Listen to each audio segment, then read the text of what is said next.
നമ്മൾ ഇന്ന് പഠിക്കാനായിട്ട് തിരഞ്ഞെടുത്തിരിക്കുന്നത് രക്ഷയുടെ ഭദ്രത എന്ന വിഷയമാണ്. Eternal security of salvation.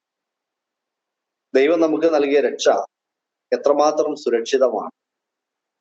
ഇന്ന് ലോകത്തില് ക്രൈസ്തവ കോളത്തിൽ രക്ഷ നഷ്ടപ്പെട്ടു പോകും എന്ന ഒരു ആശയം, എന്നൊരു ഉപദേശമുണ്ട്. രക്ഷ നഷ്ടപ്പെട്ടു പോവുകയില്ല എന്ന് വിശ്വസിക്കുന്ന നമ്മളെ പോലെയുള്ള ആളുകളുമുണ്ട്. ഈ ആശയത്തെ കുറിച്ച് നഷ്ടപ്പെട്ടു പോകുമോ എന്ന് പറയുന്നവര് അവര് തന്നെ രണ്ട് അഭിപ്രായമുള്ളവരുണ്ട്. ഒന്ന്, ഏതെങ്കിലും ഒരു പാപം രക്ഷിക്കപ്പെട്ടതിന് ശേഷം ഒരു പാപം ചെയ്താൽ രക്ഷ നഷ്ടപ്പെട്ടു പോകും എന്ന് വിശ്വസിക്കുന്ന ആളുകളുണ്ട്. ഇനി അതുമല്ല, പാപം ചെയ്യുന്നത് കൊണ്ടല്ല, വിശ്വാസം ഏതെങ്കിലും സാഹചര്യത്തിൽ നമ്മൾ തള്ളിക്കളഞ്ഞാൽ രക്ഷ നഷ്ടപ്പെട്ടു പോകും എന്ന് വിശ്വസിക്കുന്ന വേറെ ഒരു കൂട്ടം ആളുകളുണ്ട്. ഇനി മൂന്നാമത്, നമ്മളെ പോലെയൊക്കെ കർത്താവിൽ വാസ്തവമായി വിശ്വസിച്ച് രക്ഷിക്കപ്പെട്ട ഒരു മനുഷ്യൻ പോലും നിത്യതയിൽ എത്താതെ പോവുകയില്ല, ദൈവം അവരെ സൂക്ഷിക്കും എന്ന് വിശ്വസിക്കുന്ന ആളുകളുണ്ട്. ഈ ആശയം പറയുമ്പോൾ ആമുഖമായിട്ട് ചില കാര്യങ്ങൾ പറഞ്ഞു പോകുന്നത് നല്ലതാണ്. ഈ രക്ഷ നഷ്ടപ്പെട്ടു പോകും എന്ന് തോന്നിക്കുന്ന ചില സാഹചര്യങ്ങൾ, ചില സാക്ഷ്യങ്ങൾ ക്രൈസ്തവ കോളത്തിൽ ഉള്ളത് കൊണ്ടായിരിക്കും ഒരുപക്ഷെ ആളുകൾ ഇങ്ങനെയൊക്കെ ചിന്തിക്കുന്നത് എന്ന് കരുതുന്നു. അതുകൊണ്ട് തന്നെ ആമുഖമായിട്ട് ചില കാര്യങ്ങൾ പറയട്ടെ. ഒന്നാമതായിട്ട്, രക്ഷിക്കപ്പെട്ടു എന്ന് പറയുന്ന എല്ലാവരും രക്ഷിക്കപ്പെട്ടവരല്ല. രക്ഷിക്കപ്പെട്ടു എന്ന് അവകാശപ്പെടുന്ന, കർത്താവിൽ വിശ്വസിച്ചു എന്ന് അവകാശപ്പെടുകയും ചിന്തിക്കുകയും ചെയ്യുന്ന ആളുകൾ ക്രൈസ്തവ കോളത്തിലുണ്ട്. പക്ഷെ ആ വ്യക്തികളുടെ ജീവിതത്തെ കുറിച്ച് അടുത്ത് പരിശോധിക്കുമ്പോഴും അവരുടെ സാക്ഷിയൊക്കെ ഒന്ന് കേൾക്കാനായിട്ട് നമ്മൾ സമയമെടുത്താൽ ഈ ആളുകൾക്ക് വാസ്തവത്തിൽ കർത്താവായ യേശുക്രിസ്തുവുമായി ഒരു രക്ഷാകര ബന്ധം ഇല്ല എന്ന് നമുക്ക് മനസ്സിലാക്കാൻ സാധിക്കും. അവരെന്തൊക്കെയോ മനസ്സിലാക്കി, ഒരുപക്ഷെ അവരുടെ രോഗങ്ങൾ മാറുന്നതിന് വേണ്ടിയോ സാമ്പത്തികമായിട്ടുള്ള പ്രതിസന്ധിയിൽ നിന്ന് മറികടക്കുന്നതിന് വേണ്ടിയൊക്കെ അവർ ചില സഭകളിലൊക്കെ വന്ന ആളുകളാണ്. അവർ യേശുവിനെ വിളിക്കുന്ന ആളുകളാണ്. പക്ഷെ വാസ്തവത്തിൽ കാൽവരിയിലെ ക്രൂശിലെ ദൈവം ഒരുക്കിയ ആ രക്ഷാകര പരിപാടിയുമായി അവർക്ക് ബന്ധമൊന്നുമില്ല. അതിനെക്കുറിച്ച് അവർക്ക് കാര്യമായ അറിവില്ല എന്ന് നമുക്ക് അറിയാം. മറ്റൊരു കൂട്ടം ആളുകള് ഈ സ്നാനപ്പെട്ട ഒരു കൂട്ടം ആളുകളാണ്. സ്നാനപ്പെട്ട എല്ലാവരും രക്ഷിക്കപ്പെട്ടവരാകണം എന്നില്ല. ഇതും ഒരു അപകടകരമായിട്ടുള്ള ഒരവസ്ഥയാണ്. സഭാബന്ധത്തിൽ ഈ രണ്ടു കൂട്ടം ആൾക്കാരും ഉണ്ടാവും. രക്ഷിക്കപ്പെട്ടു എന്ന് വിചാരിച്ച് നടക്കുന്നവര്, രക്ഷിക്കപ്പെട്ടു എന്ന് വിചാരിച്ച് വാസ്തവത്തിൽ രക്ഷിക്കപ്പെടാതെ തന്നെ സ്നാനം ഏറ്റ ആളുകൾ ഒക്കെ സഭാബന്ധത്തിലുണ്ട്. ഈ സ്നാനപ്പെട്ട ആളുകൾ ഒരു വിശ്വാസി ചെയ്യുന്നത് പോലെ സഭയുടെ എല്ലാ കാര്യങ്ങളും ചെയ്തു പോകുന്ന ഒരു കാലഘട്ടം ഉണ്ടായിരിക്കും. അവര് ശുശ്രൂഷകൾ ചെയ്യും, അവര് ഒരുപക്ഷെ മറ്റുള്ളവരോട് സുവിശേഷം അറിയിച്ചു എന്നിരിക്കാം, അവര് പ്രസംഗിച്ചു എന്നിരിക്കാം. അങ്ങനെയുള്ള ഒരു സാധ്യത ദൈവത്തിന്റെ വചനത്തിൽ നമുക്ക് തള്ളിക്കളയാൻ പറ്റുന്നതല്ല. 2 കൊരിന്ത്യർ ലേഖനം 11-ാം അധ്യായം അതിന്റെ 13 മുതൽ 13-ാമത്തെ വാക്യം 26-ാമത്തെ വാക്യമൊക്കെ വായിക്കുമ്പോൾ പൗലോസ് അപ്പോസ്തലൻ പറയുന്ന ഒരു വസ്തുത, സഭയില് കള്ള സഹോദരന്മാരുണ്ട്. കള്ള സഹോദരന്മാര് മാത്രമല്ല, കള്ള അപ്പോസ്തലന്മാരും ഉണ്ട് എന്ന നിലയിലാണ് പൗലോസ് അപ്പോസ്തലൻ പറയുന്നത്. ആ വാക്യം നമുക്ക് ഇങ്ങനെയാണ്: ഇങ്ങനെയുള്ളവർ കള്ള അപ്പോസ്തലന്മാർ, കപട വേലക്കാർ, ക്രിസ്തുവിന്റെ അപ്പോസ്തലന്മാരുടെ വേഷം ധരിക്കുന്നവരത്ര. ഇപ്പൊ കർത്താവിന്റെ അപ്പോസ്തലന്മാരെ പോലെ തന്നെ ഞങ്ങളും അപ്പോസ്തലന്മാരാണ് എന്ന് അവകാശപ്പെടുകയും അങ്ങനെയൊക്കെയുള്ള നിലയിൽ ശുശ്രൂഷകൾ ചെയ്യുകയൊക്കെ ചെയ്യുന്ന ആളുകളുണ്ട്. പക്ഷെ അവരെ കുറിച്ച് ദൈവാത്മാവിൽ പൗലോസ് അപ്പോസ്തലന് പറയാനുള്ളത്, ഇവർ വാസ്തവത്തിൽ അപ്പോസ്തലന്മാരല്ല. അതുപോലെ 26-ാമത്തെ വാക്യത്തില് പൗലോസ് പറയുന്നത് കള്ള സഹോദരന്മാരാലുള്ള ആപത്ത് എന്ന് പറയുന്നു. ഈ കള്ള സഹോദരന്മാര് സഭയിലുള്ള ആളുകളാണ്, പക്ഷെ അവര് വാസ്തവത്തിൽ രക്ഷിക്കപ്പെട്ട ആളുകളല്ല. അവരൊരു പക്ഷെ സ്നാനപ്പെട്ട ആളുകളായിരിക്കും. ഇങ്ങനെയുള്ള ചില ആളുകളെയും കണ്ടുമുട്ടാനായിട്ട് എനിക്ക് ഇടയായിട്ടുണ്ട്. അവര് സഭയില് ഞങ്ങൾ വിശ്വാസികളാണ്, ഇന്ന സഭയിൽ പോയിക്കൊണ്ടിരുന്നതാണെന്നൊക്കെ പറഞ്ഞു വരും. അവരുടെ സാക്ഷ്യം കേൾക്കുമ്പോൾ അവര് സ്നാനപ്പെട്ട ആളുകളാണ്, പക്ഷെ രക്ഷയെക്കുറിച്ച് അവർക്ക് യാതൊരു വിധത്തിലുള്ള നിശ്ചയമില്ല. നമ്മൾ അവരോട് സുവിശേഷം പറയുമ്പോൾ അവർ പറയുന്ന ഒരു കാര്യമുണ്ട്, ഞങ്ങൾ ഇതൊക്കെ ആദ്യമായിട്ടാണ് കേൾക്കുന്നത്, ഞങ്ങളോട് ഇതുവരെ ഇങ്ങനെ ഒരു ആശയം പറഞ്ഞു തന്നിട്ടില്ല എന്ന് പറയുന്ന ആളുകളെ നമുക്ക് കാണാനായിട്ട് സാധിക്കുന്നു. മൂന്നാമത് ഈ ആമുഖമായിട്ട് പറയാനുള്ളത്, യഥാർത്ഥത്തിൽ രക്ഷിക്കപ്പെട്ടവർ, യഥാർത്ഥത്തിൽ കർത്താവിൻ രക്ഷകനായി സ്വീകരിച്ചവര് പാപത്തിന്റെ ശിക്ഷയിൽ നിന്നാണ് അവര് രക്ഷിക്കപ്പെട്ടത്. അപ്പോഴും അവരുടെ ജീവിതത്തില് പാപം ഉണ്ട്, പാപപ്രമാണം വസിക്കുന്നു എന്നത് ഒരു യാഥാർത്ഥ്യമാണ്. അതുകൊണ്ട് തന്നെ പാപം ചെയ്യുവാനുള്ള കഴിവ് രക്ഷിക്കപ്പെട്ട വിശ്വാസികൾക്ക് ഉള്ളവരാണ്. പാപം ചെയ്യുന്നവരായും പാപം ചെയ്യാനുള്ള സാധ്യതയും വിശ്വാസികളുടെ ജീവിതത്തിലുണ്ട്. വിശ്വാസികളുടെ ജീവിതത്തിൽ പാപമുണ്ട് എന്നതുകൊണ്ട് മാത്രം ഇവര് പിന്മാറ്റത്തിൽ പോയവരാണെന്ന്, അല്ലെങ്കിൽ ദൈവബന്ധം നഷ്ടപ്പെട്ടവരാണ്, അല്ലെങ്കിൽ അവര് രക്ഷിക്കപ്പെട്ടവരല്ല എന്ന് നമുക്ക് ചിന്തിക്കാനായിട്ട് സാധിക്കില്ല. രക്ഷിക്കപ്പെട്ട വിശ്വാസികൾക്കൊക്കെ പാപം ചെയ്യാനായിട്ടുള്ള സാധ്യത ഉണ്ട്. പാപം ചെയ്യാനുള്ള അനുവാദം വാസ്തവത്തിൽ ഇല്ല എങ്കിലും പാപം ചെയ്യാനായിട്ടുള്ള സാഹചര്യവും സാധ്യതയൊക്കെ മാനുഷികമായ നിലയിൽ നമുക്ക് ഉണ്ട്. അതുകൊണ്ട് തന്നെ ചില ആളുകൾ പിന്മാറ്റത്തിൽ പോയി എന്ന് വരാം, ചില നാളുകൾ ഒരുപക്ഷെ ചില പാപത്തിൽ ജീവിച്ചു എന്ന് വരാം. അപ്പൊ അത് സൂചിപ്പിക്കുന്നത് അവരുടെ രക്ഷ നഷ്ടപ്പെട്ടു പോയി എന്നല്ല, അവർ പിന്മാറ്റത്തിൽ പോയി എന്ന് മാത്രമേ നമ്മൾ ചിന്തിക്കേണ്ട ആവശ്യമുള്ളൂ. അവരൊരു സമയത്ത് പാപത്തിന് അടിമപ്പെട്ട് പോയി എന്ന് മാത്രമേ നമുക്ക് ചിന്തിക്കേണ്ട ആവശ്യമുള്ളൂ. അവരുടെ രക്ഷയെ സംബന്ധിക്കുന്ന, രക്ഷയെ ബാധിക്കുന്ന ഒരു കാര്യമായിട്ട് അതിനെ നമുക്ക് ചിന്തിക്കേണ്ടതില്ല. ഈ രക്ഷ എന്ന വിശാലാർത്ഥത്തിൽ പറയുമ്പോൾ 3 ഭാഗങ്ങളാണുള്ളത്. പക്ഷെ നിങ്ങൾക്കറിയാമായിരിക്കും, നീതീകരണം എന്ന് പറയുന്ന പാപത്തിന്റെ ശിക്ഷയിൽ നിന്നുള്ള വിടുതൽ, അതിന്റെ രണ്ടാമത്തെ ഭാഗം വിശുദ്ധീകരണം. ഈ വിശുദ്ധീകരണമാണ് നമ്മുടെ ഇന്നത്തെ പ്രായോഗിക ക്രിസ്തീയ ജീവിതത്തിൽ വരുന്നത്. മരണം വരെ തുടരുന്ന ഈ വിശുദ്ധീകരണം എന്ന ഭാഗത്തിലാണ് ഏറ്റക്കുറച്ചിലുകൾ വിശ്വാസികൾക്ക് ഉണ്ടാകുന്നത്. എന്നാൽ അതിനുശേഷം വരുന്ന മഹത്വീകരണം. അപ്പൊ നീതീകരണത്തിലും മഹത്വീകരണത്തിലും ദൈവമാണ് പൂർണ്ണമായും പ്രവർത്തിക്കുന്നത്. ഒരു വിശ്വാസിയെ സംബന്ധിച്ച് നമുക്ക് പ്രത്യേകിച്ച് അതിനകത്തൊന്നും ചെയ്യാനായിട്ടില്ല. എന്നാൽ ഈ നീതീകരണത്തിന്റെയും മഹത്വീകരണത്തിന്റെയും ഇടയിൽ വരുന്ന വിശുദ്ധീകരണം എന്ന രക്ഷയുടെ വർത്തമാനകാല തലം, അവിടെയാണ് നമ്മുടെ പ്രവൃത്തികളും നമ്മുടെ വിശ്വാസവും നമ്മുടെ ദൈവവചന ധ്യാനവും പ്രാർത്ഥനയും കൂട്ടായ്മയും ഒക്കെ പ്രയോജനപ്പെടുത്തി നമ്മൾ പാപത്തിൽ നിന്ന് ഒഴിഞ്ഞ് കർത്താവിന് വേണ്ടി ജീവിക്കേണ്ട ഒരു സമയം ഈ വിശുദ്ധീകരണത്തിന്റെ സമയമാണ്. അതില് വിശ്വാസികൾ തമ്മിൽ ഏറ്റക്കുറച്ചിൽ ഉണ്ടായി എന്ന് വരാം. ഈ രക്ഷയുടെ ഭദ്രത എന്ന വിഷയം കൊണ്ട് എന്താണ് നമ്മൾ അർത്ഥമാക്കുന്നത് എന്ന് ചോദിച്ചാൽ, വാസ്തവമായി സത്യ സുവിശേഷം വിശ്വസിച്ച് രക്ഷിക്കപ്പെട്ടവർ ആത്യന്തികമായും പൂർണ്ണമായും രക്ഷിക്കപ്പെട്ട അവസ്ഥയിൽ നിന്ന് വീണു പോവുക സാധ്യമല്ല. എന്നോട് പറയാം, വാസ്തവമായി സത്യ സുവിശേഷം വിശ്വസിച്ച് രക്ഷിക്കപ്പെട്ടവർ ആത്യന്തികമായും പൂർണ്ണമായും രക്ഷിക്കപ്പെട്ട അവസ്ഥയിൽ നിന്ന് വീണു പോവുക സാധ്യമല്ല എന്നതാണ്. വിശ്വാസികൾ പാപം ചെയ്യുമ്പോൾ അവർക്ക് ആ രക്ഷയുടെ സന്തോഷം നഷ്ടപ്പെടും എന്നുള്ളത് വാസ്തവമാണ്. ദൈവ ബന്ധത്തിന്റെ ഒത്തിരി നന്മകളൊക്കെ അവർക്ക് നഷ്ടപ്പെടുന്നത് ശരിയാണ്. എന്നാൽ രക്ഷയല്ല നഷ്ടപ്പെടുന്നത് എന്നുള്ള കാര്യം നമ്മൾ ഓർക്കുന്നത് നല്ലതാണ്. ഇപ്പൊ ചില ആളുകൾ ചോദിക്കും, ദൈവവചനത്തില് ഈ രക്ഷയെ സംബന്ധിക്കുന്ന, രക്ഷയെ പരിശോധിക്കാനൊക്കെ പറയുന്ന ബോധനങ്ങൾ ഉണ്ടല്ലോ. ഉദാഹരണമായിട്ട് 2 പത്രോസ് 1:10 നമ്മൾ വായിക്കുമ്പോൾ അങ്ങനെ ഒരു തോന്നലുണ്ടാകാം. അപ്പൊ എന്തുകൊണ്ടാണ് ഇങ്ങനെയുള്ള ചില വാക്യങ്ങൾ, എബ്രായ ലേഖനം 10-ാം അധ്യായത്തിലെ 26, 29 വാക്യങ്ങളൊക്കെ വായിക്കുമ്പോൾ, 6-ാം അധ്യായത്തിലെ ചില വാക്യങ്ങൾ വായിക്കുമ്പോൾ ഈ രക്ഷ നഷ്ടപ്പെട്ടു പോകാൻ സാധ്യതയില്ലേ എന്നൊരു തോന്നലേക്ക് ഉണ്ടാകും. എന്നാൽ ഈ വേദഭാഗങ്ങള് വാസ്തവത്തിൽ ഒരു സഭയ്ക്കുള്ളിലുള്ള വിശ്വാസികള് ആരെങ്കിലും രക്ഷിക്കപ്പെടാത്തവരായിട്ട് ഉണ്ടോ എന്നത് പരിശോധിക്കാനായിട്ടുള്ള ഒരു അവസരമായിട്ടാണ് ദൈവാത്മാവ് ഉൾപ്പെടുത്തിയിരിക്കുന്നത്. രക്ഷിക്കപ്പെട്ടു എന്ന് വിചാരിച്ച് സഭയ്ക്കകത്തിരിക്കുകയും സഭയിൽ ഓരോ കാര്യങ്ങൾ ചെയ്യുന്ന വിശ്വാസികളോട്, അല്ലെങ്കിൽ വിശ്വാസികൾ എന്ന് ചിന്തിക്കുന്നവരോട് ഒരിക്കൽ കൂടി ആ വിഷയം ഒന്ന് ഉറപ്പാക്കാനായിട്ടുള്ള പ്രബോധനങ്ങൾ നമുക്ക് കാണാൻ സാധിക്കും. രക്ഷിക്കപ്പെടാതെ പോയാലുള്ള അപകടത്തെക്കുറിച്ച് മുന്നറിയിപ്പ് നൽകുന്നതൊക്കെ നമുക്ക് കാണാൻ സാധിക്കും. ഇനി നമുക്ക് ഈ രക്ഷയുടെ ഭദ്രത എന്താണ്, വാസ്തവത്തിൽ നമുക്ക് അതിനുള്ള ന്യായങ്ങൾ, രക്ഷ നഷ്ടപ്പെടുകയില്ല എന്ന് പറയാനായിട്ടുള്ള ന്യായങ്ങൾ എന്താണ്? വൺസ് സേവ്ഡ് ഓൾവേസ് സേവ്ഡ് നമ്മൾ കേട്ടിട്ടുണ്ടായിരുന്നു.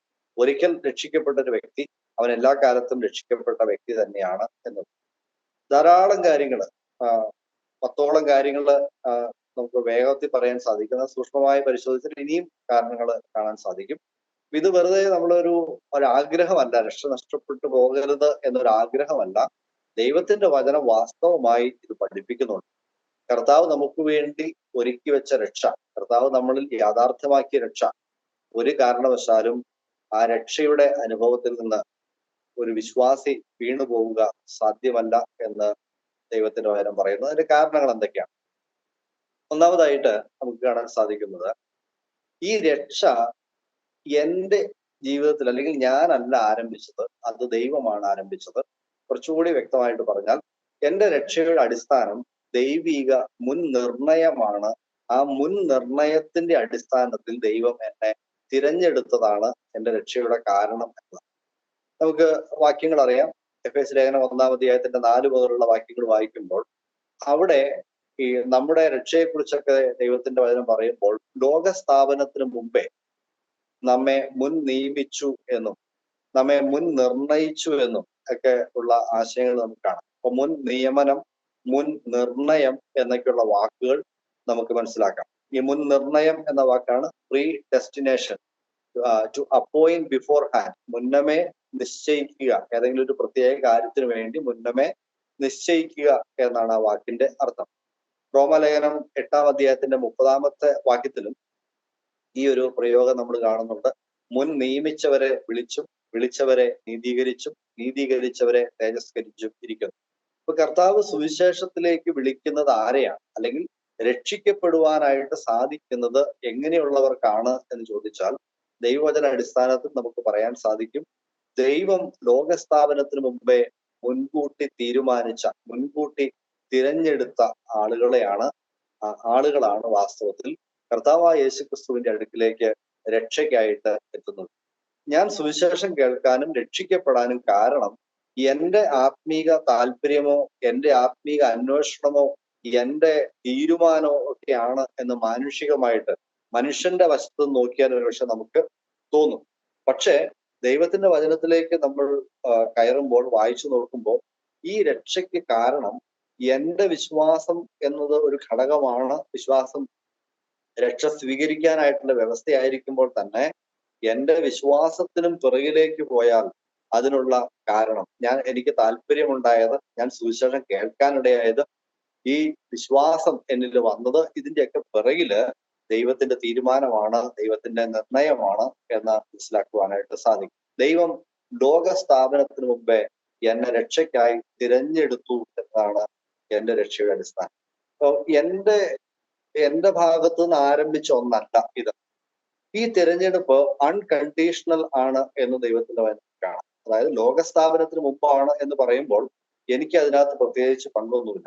എന്റെ ജീവിതത്തെ കുറിച്ച് പൂർണ്ണമായും ഞാൻ ജനിക്കുന്നതിന് മുമ്പേ അറിയുന്ന ദൈവം. റോമാലേഖനം 9-ാം അധ്യായത്തിലൊക്കെ പറയുന്നത് പോലെ, കുട്ടികൾ ജനിക്കുന്നതിന് മുമ്പേ, ഗുണമാകട്ടെ ദോഷമാകട്ടെ എന്തെങ്കിലും ചെയ്യുന്നതിന് മുമ്പേ തിരഞ്ഞെടുപ്പിന് പ്രകാരമുള്ള ദൈവനിർണയം, ഇളയവനെ തിരഞ്ഞെടുത്തു എന്ന് പറയുന്നത് പോലെ തന്നെ നമ്മുടെ പ്രവൃത്തികൾ നോക്കാതെ അൺകണ്ടീഷണൽ ആയിട്ട് ദൈവം നമ്മളെ തിരഞ്ഞെടുത്തത് കൊണ്ടാണ്, രക്ഷയ്ക്കായി മുന്നമേ തീരുമാനിച്ചത് കൊണ്ടാണ് എന്നത് നമുക്ക് ദൈവത്തിൽ കാണാനായിട്ട് സാധിക്കും.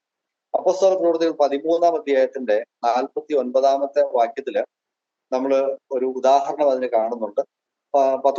പൗലോസ് അപ്പോസ്തലൻ അന്ത്യോക്യയില് സുവിശേഷം പ്രസംഗിച്ചു കഴിഞ്ഞപ്പോൾ അവിടെ രേഖപ്പെടുത്തിയിരിക്കുകയാണ്, ജാതികൾ ഇത് കേട്ട് സന്തോഷിച്ചു, ദൈവവചനത്തെ മഹത്വപ്പെടുത്തി, നിത്യജീവനായി നിയമിക്കപ്പെട്ടവർ വിശ്വസിച്ചു എന്നാണ്. നിത്യജീവനായി നിയമിക്കപ്പെട്ടവർ, അതിനുവേണ്ടി അപ്പോയിന്റ് ചെയ്ത ആളുകൾ, കർത്താവ് മുന്നമേ തിരഞ്ഞെടുത്ത് ദൈവം രക്ഷിക്കപ്പെടുവാനായിട്ട് നിശ്ചയിച്ച ആളുകളാണ് ഈ സുവിശേഷത്തോട് ക്രിയാത്മകമായി പ്രതികരിക്കുകയും രക്ഷിക്കപ്പെടുകയും ചെയ്തത് എന്ന് നമുക്കറിയാം. യോഹന്നാന്റെ സുവിശേഷത്തില് ചില വാക്യങ്ങള് ഈ ഇതിന് ഒന്നുകൂടി ഊന്നൽ കൊടുക്കുന്ന ഒരു കാര്യമാണ്. കാരണം കർത്താവ് രക്ഷിക്കപ്പെട്ട ആളുകൾക്ക്, കർത്താവ് തിരഞ്ഞെടുത്ത ആളുകൾക്ക് കർത്താവ് കൃപ കൊടുക്കുകയും ക്രിസ്തുവിന്റെ അടുക്കിലേക്ക് ആകർഷിക്കുകയും ചെയ്യുന്നു എന്ന് വായിക്കാം. യോഹന്നാൻ 6:44 പിതാവ് ആകർഷിക്കാതെ ആർക്കും യേശുവിന്റെ അടുക്കൽ വരാനായിട്ട് കഴിയില്ല എന്നുള്ള കാര്യം നമുക്കറിയാം. അപ്പൊ ദൈവിക നിർണയത്തിന് വ്യത്യാസം വരിക സാധ്യമാണ്. ഏതൊരു വ്യക്തി ദൈവം നിർണയിച്ച, രക്ഷയ്ക്കായി നിർണയിച്ച വ്യക്തി സമയത്തിന്റെ തികവില് സുവിശേഷം കേൾക്കുകയും അവൻ രക്ഷിക്കപ്പെടുകയും തന്നെ ചെയ്യും എന്നുള്ളതാണ് മനസ്സിലാക്കാൻ സാധിക്കുന്നത്. അപ്പൊ ദൈവത്തിന്റെ മുൻ നിർണയമാണ് നമ്മുടെ രക്ഷയുടെ അടിസ്ഥാനം. ആ നിർണയത്തിന് മാറ്റമില്ലാത്തടത്തോളം നമ്മുടെ രക്ഷയ്ക്കും മാറ്റം വരിക സാധ്യമല്ല. രണ്ടാമത്, യേശുക്രിസ്തുവിന്റെ ക്രൂശിലെ പാപപരിഹാര പ്രവൃത്തിയുടെ സമ്പൂർണതയെക്കുറിച്ചാണ് നമ്മൾ ചിന്തിക്കാനാണ്. കർത്താവായ യേശുക്രിസ്തു നമുക്ക് വേണ്ടി ക്രൂശിൽ ചെയ്തത് എന്താണ്? ആ ക്രൂശിൽ ചെയ്തത് ഒരു സമ്പൂർണമായ പാപപരിഹാരമാണ്. എബ്രായ ലേഖനത്തിന്റെ 10-ാം അധ്യായം അതിന്റെ 10 മുതലുള്ള വാക്യങ്ങൾ വായിക്കുമ്പോൾ അവിടെ ഏകയാഗത്താൽ വിശുദ്ധീകരിക്കപ്പെടുന്നവർ, പ്രത്യേകിച്ച് 14-ാമത്തെ വാക്യം, ഏകയാഗത്താൽ അവൻ വിശുദ്ധീകരിക്കപ്പെടുന്നവർക്ക് സദാകാലത്തേക്കും സൽഗുണപൂർത്തി വരുത്തിയിരിക്കുന്നു എന്ന് നമുക്കാണ്. അപ്പോൾ കർത്താവിന്റെ ആ ക്രൂശിലെ മരണം സദാകാലത്തേക്കുമുള്ള സൽഗുണപൂർത്തിയാണ് വിശ്വസിക്കുന്ന വ്യക്തികളിൽ വരുത്തുന്നത്. റോമർ 8-ാം അധ്യായത്തില് അതിന്റെ 31 മുതലുള്ള വാക്യങ്ങൾ വായിക്കുമ്പോൾ, സ്വന്തം പുത്രനെ ആദരിക്കാതെ നമുക്ക് എല്ലാവർക്കും വേണ്ടി ഏൽപ്പിച്ചു തന്നവൻ അവനോടുകൂടെ സകലവും നമുക്ക് നൽകാതിരിക്കുമോ? ദൈവം തിരഞ്ഞെടുത്തവരെ ആർ കുറ്റം ചുമത്തും? നീതീകരിക്കുന്നവൻ ദൈവം, ശിക്ഷ വിധിക്കുന്നവനാണ്. ക്രിസ്തു യേശു മരിച്ചവൻ, മരിച്ചിട്ട് ഉയർത്തെഴുന്നേറ്റവൻ തന്നെ. അങ്ങനെ കർത്താവായ യേശു ക്രിസ്തു നമുക്ക് വേണ്ടി മരിച്ചുവെങ്കിൽ, നമ്മുടെ പാപങ്ങളെ ഏറ്റെടുത്തുകൊണ്ട് മരിച്ചുവെങ്കിൽ, ആ മരണത്തിൽ നമ്മുടെ പൂർണ്ണമായ സദാകാലത്തേക്കുമുള്ള പൂർണ്ണത വന്നുവെങ്കിൽ, ഇനി നമുക്ക് ഒരു പാപം അല്ലെങ്കിൽ പാപത്തിന്റെ ശിക്ഷയുണ്ട് എന്ന് പറയുന്നതിൽ ന്യായമില്ല എന്നാണ്. അതുകൊണ്ടാണ്, അതുമാത്രമല്ല, ഈ മരണത്തിലൂടെ ദൈവം നമ്മളെ ദൈവ മക്കളായി അഡോപ്റ്റ് ചെയ്തു എന്ന് നമുക്ക് കാണാം. അഡോപ്റ്റ് ചെയ്തു. ഈ എഫേസ്യ ലേഖനം 1-ാം അധ്യായത്തില് നമുക്ക് ആ ഒരു ആശയം കാണാൻ സാധിക്കും. എഫേസ്യയിലെ 1-ാം അധ്യായത്തിൽ നമ്മൾ നോക്കിയ ആ വാക്യ വേദഭാഗമാണ്. അവിടെ നമ്മൾ കാണുന്നത്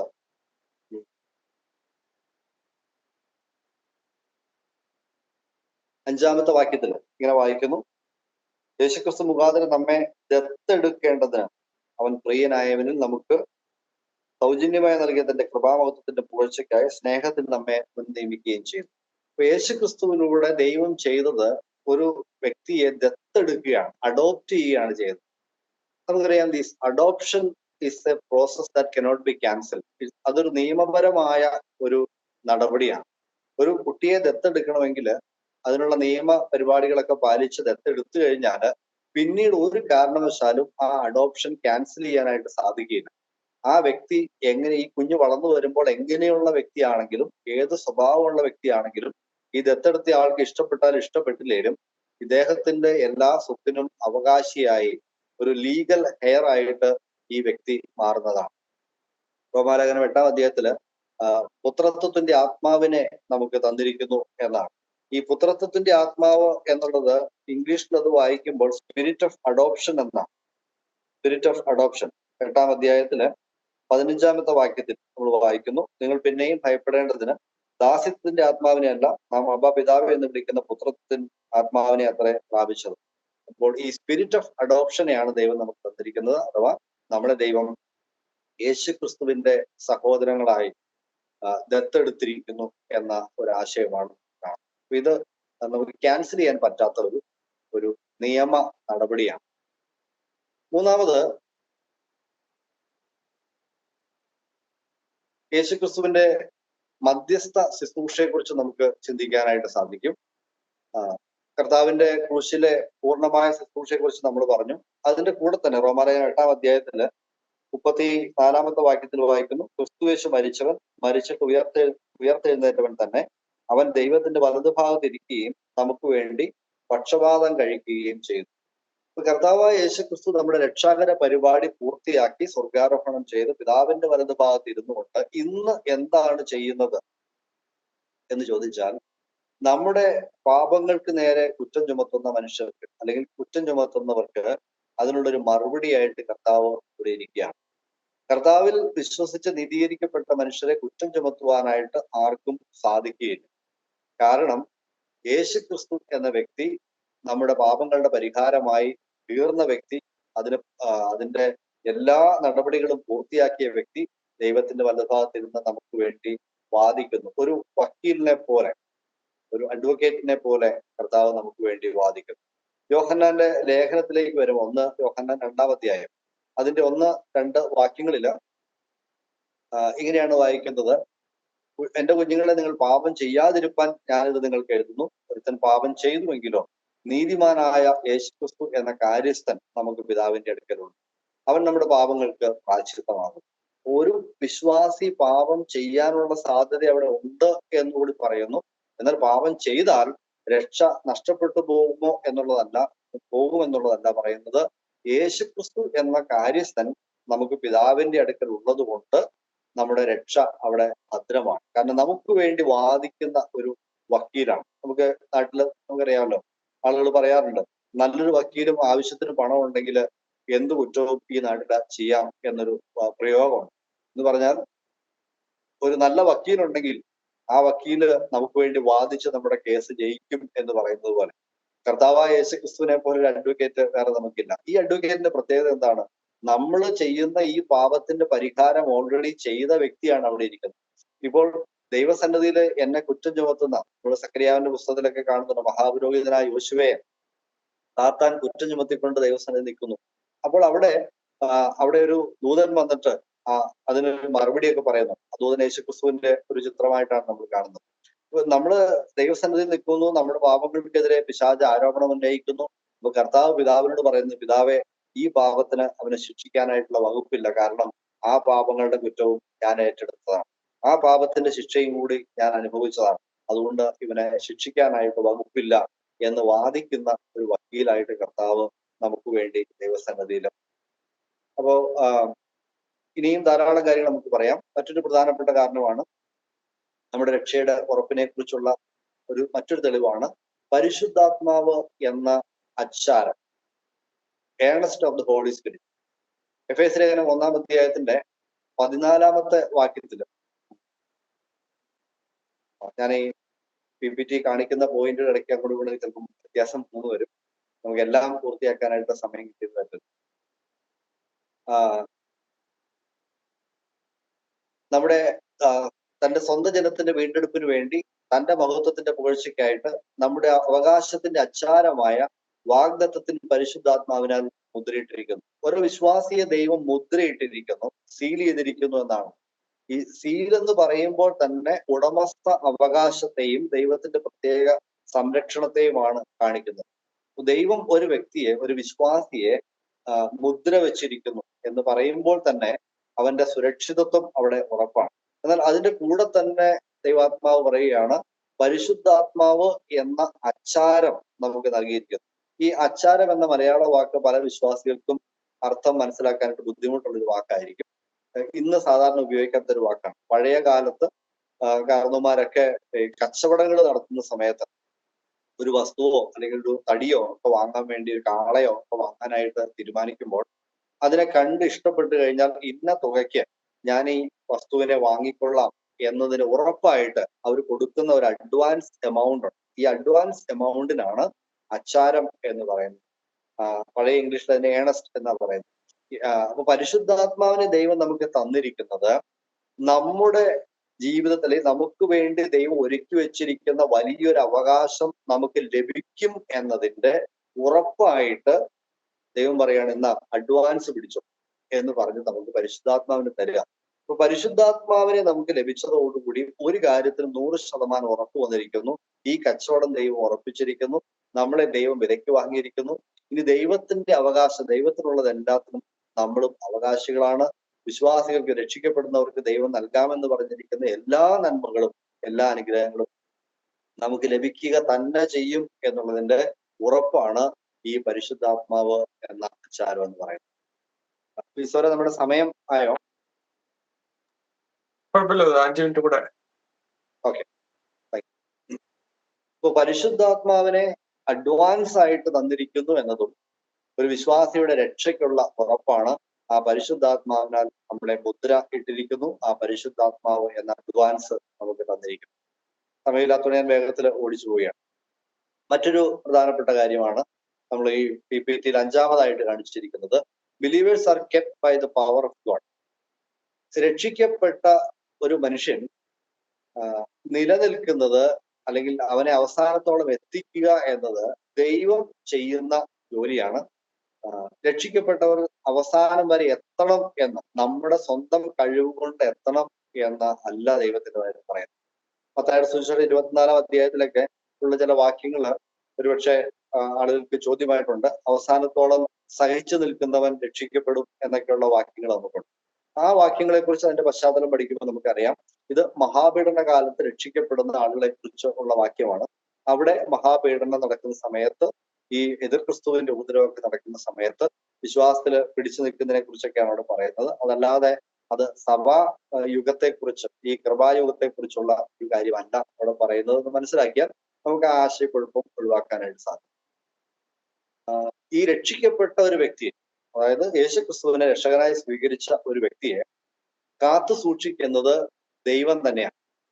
അഥവാ വിശ്വാസി പിതാവിന്റെയും പുത്രന്റെയും കൈകളിലാണ് എന്ന് അനേക വാക്യങ്ങൾ നമുക്ക് കാണാം. അതിൽ ഒരു പ്രധാനപ്പെട്ട വാക്യം യോഹന്നാന്റെ സുവിശേഷം 10-ാം അധ്യായം 28-29 വാക്യങ്ങളിൽ.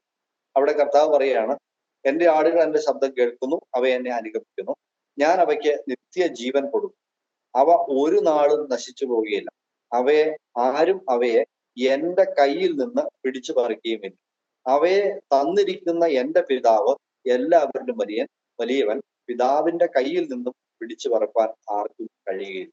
അപ്പോൾ ഒരു വിശ്വാസിയെ സൂക്ഷിക്കുന്നത് ആരാണ് എന്ന് ചോദിച്ചാൽ ദൈവത്തിന്റെ കൈകളിൽ, പിതാവായ ദൈവത്തിന്റെയും പുത്രനായ ദൈവത്തിന്റെയും കൈകളിൽ നമ്മെ സൂക്ഷിക്കുന്നു. അതുകൊണ്ടാണ് കർത്താവ് പറഞ്ഞത്, ഞാൻ അവയ്ക്ക് നിത്യജീവൻ കൊടുക്കുന്നു, അവ ഒരു നാളും നശിച്ചു പോവുകയില്ല. കാരണം എന്താ കർത്താവെ?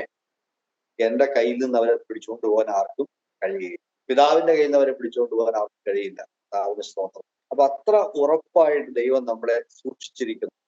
മറ്റു അനേക വാക്യങ്ങളുണ്ട്. വീഴാതെ വണ്ണം അവന്റെ മഹിമാസന്നദ്ധിയിൽ നമ്മളെ നിർത്തുവാനായിട്ട് കഴിവുള്ള ദൈവത്തെക്കുറിച്ച്, ദൈവത്തിന്റെ വിശ്വസ്തതയെ കുറിച്ചൊക്കെ നമുക്ക് വചനത്തിൽ വായിക്കാനായിട്ട് സാധിക്കും. അവസാനത്തോളം നമ്മൾ ഉറപ്പിക്കുന്നത് കർത്താവാണ് എന്ന് 1 കൊരിന്ത്യർ 1-ാം അധ്യായത്തിന്റെ 8-ാമത്തെ വാക്യത്തിൽ നമുക്ക് 8-9 വാക്യങ്ങളിൽ നമുക്ക് കാണാൻ സാധിക്കും. മറ്റൊരു പ്രധാനപ്പെട്ട വാക്യം 1 പത്രോസ് 1-ാം അധ്യായത്തിന്റെ 4-ാമത്തെ വാക്യം, 1 പത്രോസ് 1:4.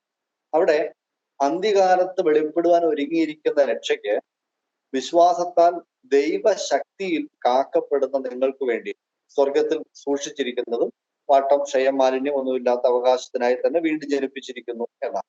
അപ്പൊ ഈ രക്ഷ, ഈ അവകാശത്തിലേക്ക് നമ്മളെ കൊണ്ട് എത്തിക്കുന്ന പരിപാടി എങ്ങനെയാണ് സംഭവിക്കുന്നത് എന്ന് ചോദിച്ചാൽ, ദൈവശക്തിയിൽ നമ്മളെ കാത്ത് പരിപാലിച്ച് അവിടെ എത്തിക്കുകയാണ് ദൈവം ചെയ്യുന്നത്. രക്ഷിക്കപ്പെട്ടവരെ നിത്യതയിലേക്ക്, കർത്താവിന്റെ സന്നിധിയിലേക്ക് എത്തിക്കുന്നത് ദൈവത്തിന്റെ പ്രത്യേക പരിപാടിയാണ്. ദൈവത്തിന്റെ ശക്തിയിൽ ദൈവം ചെയ്യുന്ന കാര്യമായിട്ടാണ് നമ്മൾ കാണുന്നത്. ഇതിനെ നമ്മൾ ചിന്തിക്കുമ്പോൾ ഇങ്ങനെ ചിന്തിക്കണം. എന്താണ് ഒരു ഉദാഹരണമായിട്ട് പറഞ്ഞാല്, സാധാരണ ഇങ്ങനെ പറയാറുണ്ട്, ഈ രക്ഷയുടെ ഭദ്രതയെ സംബന്ധിച്ച് രണ്ട് വാദങ്ങൾ, എന്താണ് പറയുന്നത്, രണ്ട് ആർഗ്യുമെന്റ്സ് ഉള്ളത് നിങ്ങൾക്ക് അറിയാമായിരിക്കും. കാൽവിനിസവും അർമീനിസവും എന്നൊക്കെ പറയുന്ന രണ്ട് ലൈൻ ഓഫ് തോട്ട്സ് ഉണ്ട്, രണ്ട് ലൈൻ ഓഫ് തിയോളജി ഉണ്ട്. ഇതില് ഈ അർമീനിസ്റ്റുകൾ പറയുന്നത്, ഞാൻ ദൈവത്തെ എത്രമാത്രം മുറുകെ പിടിക്കുന്നുവോ അത്രമാത്രം എന്റെ രക്ഷ സുരക്ഷിതമാണ്. ഞാൻ എപ്പോൾ കൈവിടുന്നോ അപ്പോൾ എന്റെ രക്ഷ നഷ്ടപ്പെട്ടു പോകും. എന്നാൽ കാൽവിനിസ്റ്റ് ആശയം അനുസരിച്ച് ദൈവമാണ് ഒരു വിശ്വാസിയെ പിടിച്ചിരിക്കുന്നത്. അതുകൊണ്ട് ദൈവം പിടിവിടുക എന്നതില്ല, അതുകൊണ്ട് തന്നെ എന്റെ രക്ഷ നഷ്ടപ്പെടുകയില്ല എന്നാണ്. കുറച്ച് വ്യക്തമായിട്ട് മനസ്സിലാക്കാനായിട്ട് സാധാരണ ഇങ്ങനെ ഒരു ഉദാഹരണം ഉപയോഗിക്കാറുണ്ട്. Monkey salvation and cat salvation എന്ന് പറയും. അപ്പൊ മങ്കി സാൽവേഷൻ, ഈ കുരങ്ങ് കുഞ്ഞുങ്ങളെ കൊണ്ടുപോകുന്നത് ഒരുപക്ഷെ നമ്മൾ കണ്ടിട്ടുണ്ടായിരിക്കും. കുരങ്ങിന്റെ ദേഹത്ത് ഈ കുരങ്ങിന്റെ കുഞ്ഞ് മുറുകെ പിടിച്ചിരിക്കുകയാണ്, അള്ളി പിടിച്ചിരിക്കുകയാണ്. ഈ കുരങ്ങ്, അമ്മക്കുരങ്ങ് ഇത് കുഞ്ഞിനെ തൊട്ടിട്ട് പോലും ഇല്ല. ഇദ്ദേഹം ഇങ്ങനെ മരങ്ങളിലൂടെ ചാടി പറഞ്ഞൊക്കെ നടക്കും. ഈ കുഞ്ഞ് അമ്മയെ പിടിച്ചിരിക്കണം, കുഞ്ഞിന്റെ കൈ വിട്ടാൽ കുഞ്ഞ് താഴും. ഇതാണ് നമ്മൾ ഈ കുരങ്ങുകളുടെ രീതിയിൽ നമ്മൾ കാണുന്നത്. ഇതാണ് അർമീനിസ്റ്റ് ആശയം പറയുന്നത്. നീ വേണമെങ്കിൽ ദൈവത്തെ പിടിച്ചോളണം, ദൈവത്തെ എത്രമാത്രം നിനക്ക് പിടിച്ചോണ്ടിരിക്കാമോ അത്രമാത്രം നിന്റെ രക്ഷ സേഫ് ആണ്. Once you take your hands off you are lost. ആ ഒരു ആശയമാണ് അവർ പറയുന്നത്.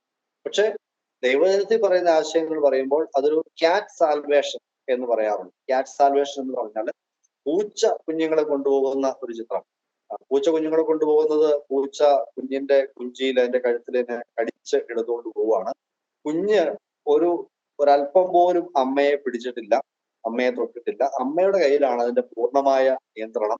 കുഞ്ഞിന്റെ സുരക്ഷ ഇരിക്കുന്നത് അമ്മയുടെ ശക്തിയിലാണ്. അമ്മ കുഞ്ഞിനെ എടുത്തുകൊണ്ട് ചാടുകയും ഓടുകയും പോവുകയും ചെയ്യും. പക്ഷെ ആ കുഞ്ഞുങ്ങൾ സുരക്ഷിതരാണ് എന്ന് പറഞ്ഞതുപോലെയുള്ള ഒരു ആശയമാണ് നമ്മൾ ദൈവവചനത്തിൽ കാണുന്നത്. ദൈവം നമ്മെ തന്റെ ശക്തിയുള്ള കരങ്ങളിൽ വഹിക്കുന്നു. കർത്താവ് നമ്മളെ അവസാനത്തോളം ഉറപ്പിക്കും. ദൈവശക്തിയാൽ നമ്മൾ വിശ്വാസത്തിൽ കാക്കപ്പെടുന്നു. ഇങ്ങനെയൊക്കെയുള്ള വാക്യങ്ങൾ ധാരാളം ഉള്ളതുകൊണ്ട് വിശ്വാസികളെ സൂക്ഷിക്കുന്നത്, രക്ഷയിൽ സൂക്ഷിക്കുന്നത് ദൈവം തന്നെയാണ് എന്ന് നമുക്ക് മനസ്സിലാക്കാം. ഒരു കാര്യം കൂടെ പറഞ്ഞ് ഞാൻ ഇന്നത്തെ ക്ലാസ് അവസാനിപ്പിക്കാൻ ആഗ്രഹിക്കുന്നു. രക്ഷിക്കപ്പെട്ടവർക്ക് ലഭിക്കുന്ന ബാലശിക്ഷ, എന്നാൽ പിന്നെ പാപം ചെയ്താൽ എന്താ കുഴപ്പം എന്നൊക്കെ ചിന്തിക്കും എന്നതുകൊണ്ട് നമ്മളത് പറയരുത് എന്ന് പറയുന്ന ആളുകളെ ഞാൻ കണ്ടു. ചില പാസ്റ്റർമാരൊക്കെ എന്ത് പറയുന്നുണ്ട്, അതുപോലെ അങ്ങനെ പറഞ്ഞ അപകടമാണ്, കാരണം വിശ്വാസികൾ പാപം ചെയ്യും. എന്നാൽ വിശ്വാസികൾ പാപം ചെയ്താൽ എന്ത് സംഭവിക്കും എന്നുള്ള കാര്യത്തെക്കുറിച്ച് ദൈവത്തിന്റെ വചനം പറയുന്നു. വിശ്വാസികൾക്ക് ഉള്ള ശിക്ഷ അല്ലെങ്കിൽ വിശ്വാസികൾക്കുള്ള ഈ പണിഷ്മെന്റിനെ കുറിച്ച് പറയുമ്പോൾ അതിനെ ഈ ശിക്ഷ എന്നതിനേക്കാൾ ശിക്ഷണം എന്ന ഒരു ആശയമാണ് അതിനോട് ചേരുന്നത്. അതുകൊണ്ടാണ് അതിനെ ബാലശിക്ഷ എന്ന് പറയുന്നത്. എബ്രായ ലേഖനത്തിലും ഒക്കെ നമ്മൾ കാണാം, 12-ാം അധ്യായത്തിൽ 5-6 വാക്യങ്ങളിൽ അവിടെയൊക്കെ ദൈവാത്മാവ് രേഖപ്പെടുത്തിയിരിക്കുന്നുണ്ട്. പിതാവ് താൻ സ്നേഹിക്കുന്ന ഏതു മകനെയും തല്ലുന്നു എന്നൊക്കെ പറയുന്നു. ആ ബാലശിക്ഷ പ്രാപിക്കാതിരുന്നാൽ നമ്മൾ മക്കളല്ല, കൗലിടയരത്രേ എന്ന് പറയുന്നു. അത് ഒരു പ്രധാനപ്പെട്ട ഒരു വാക്യമാണ്. മാത്രമല്ല 1 കൊരിന്ത്യർ 11-ാം അധ്യായം അതിന്റെ 32-ാമത്തെ വാക്യത്തിൽ അവിടെ കർത്തൃമേശയെ കുറിച്ചൊക്കെ പറഞ്ഞു വന്നിട്ട് പറയുന്നു, വിധിക്കപ്പെടുന്നുവെങ്കിലോ നാം ലോകത്തോടുകൂടെ ശിക്ഷാവധിയിൽ അകപ്പെടാതിരിക്കേണ്ടതിന് കർത്താവ് നമ്മെ ബാലശിക്ഷ കഴിക്കുകയാകും. പാപത്തോടു കൂടി പാപജീവിതത്തിൽ തുടർന്ന് കർത്തൃമേശയിൽ അയോഗ്യമായി പങ്കെടുക്കുന്നവർക്ക് 3 തരത്തിലുള്ള ശിക്ഷണ നടപടികൾ അവിടെ ഉണ്ട് എന്ന് പറയാം.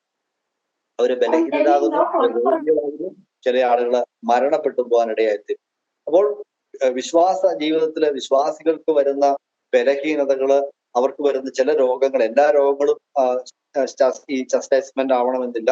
രോഗങ്ങൾ വരാം, അവര് മരിച്ചുപോയി എന്ന് വരാം. അപ്പൊ ദൈവം വിശ്വാസികളുടെ പാപത്തെ ഈ 3 നിലകളിൽ ശിക്ഷിക്കാം, അവർക്ക് അടി കൊടുക്കാം എന്ന് ദൈവവചനം വ്യക്തമായിട്ട് പറയുക. അതുകൊണ്ട് വിശ്വാസികൾക്ക് ഇഷ്ടം പോലെ പാപം ചെയ്ത് ജീവിക്കാം, യാതൊരു പ്രശ്നവുമില്ല എന്ന് ദൈവവചനം പറയുന്നില്ല.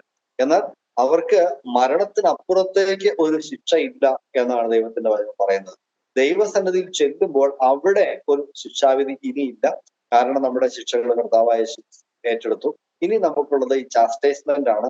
ചാസ്റ്റൈസ്മെന്റിന്റെ ഉദ്ദേശം തന്നെ എബ്രായ ലേഖനത്തിൽ പറഞ്ഞിരിക്കുന്നത് നാം അവന്റെ വിശുദ്ധി പ്രാപിക്കേണ്ടതിന് നമ്മുടെ ഗുണത്തിനായുള്ള ശിക്ഷകളും ശാസനകളുമാണ്. നമ്മുടെ വിശ്വാസ ജീവിതത്തില് പുരോഗതി പ്രാപിക്കുവാൻ, ആത്മീയ വളർച്ച പ്രാപിക്കുവാൻ, പാപങ്ങളെ വിട്ടുതിരിഞ്ഞ് ദൈവത്തോട് ചേർന്ന് നടക്കുവാനായിട്ട് ഉദ്ദേശിച്ചുള്ള കാര്യങ്ങളാണ് ഈ ബാലശിക്ഷ എന്ന് പറയുന്ന ആശയം.